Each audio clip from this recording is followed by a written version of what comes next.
350 years from now, the Earth's population has been driven higher and higher into the mountain plateaus as the sea levels rise and the deserts spread. The former cities of the Earth have long been abandoned, consumed by floods and sandstorms. The balance of the environment has become so precarious that industry itself has gradually ceased. The manufacturing of any material object has long been outlawed. Even making a pen or a button is illegal. Over the centuries, technology has faded away, and all information is now recorded and handed down by word of mouth.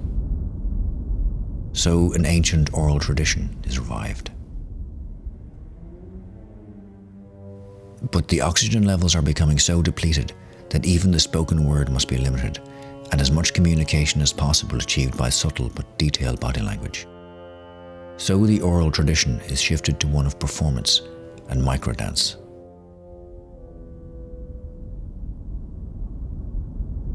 The monitoring of the environment is given to children that display a heightened sense of awareness in a particular field.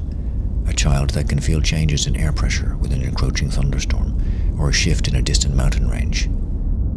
The warnings they provide are crucial to survival, as the environment can tip dramatically with little notice, from fireball methane storms to 300-mile-an-hour sandstorms in a matter of minutes.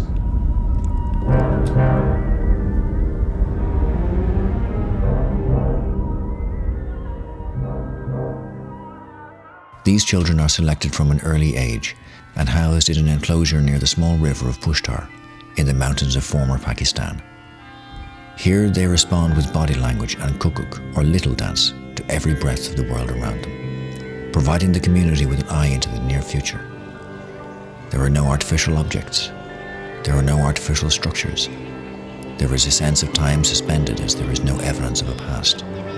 Their world even looks different as the rising carbon dioxide levels have turned the sky pink. To the elders that watch them, civilization as we know it is merely a distant memory. To the children of Pushtar, life as we live it is just a story. This film is their story.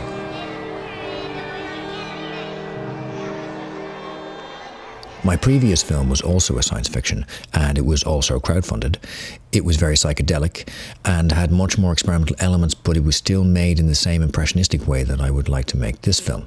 The exteriors were shot in a variety of locations internationally and then edited in with footage of the actors shot in studios in Dublin, which makes for a very collage-like film and is a technique I would like to repeat. But with this film, I would like to make something more natural and that focuses more on the drama. So to that end, I am working to a premise which removes almost everything from the film except the people themselves. The story begins when issues arise in the community about the breeding of animals for work. In this world without technology, genetic modification has long been abandoned, but what has persisted is a kind of hyperbreeding. Conventional breeding, like selecting animals for physical characteristics, but pushed to new extremes which results in oversized domesticated animals. In particular, there are the terror dogs, 8-foot-tall wolfhounds. These dogs bond with the children who learn about the environment from them.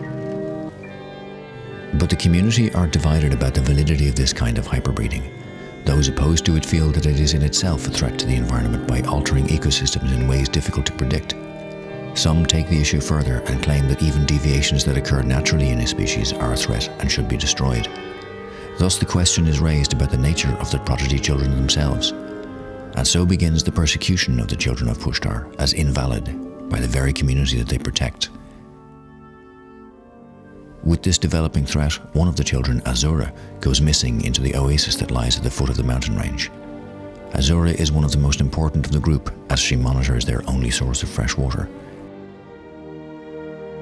The other children, with the terror dogs, set out across the plains to find her. In terms of how and where to shoot this film, some of my previous film was shot in Egypt, which would provide suitably abstract and surreal landscapes in locations like the White Desert.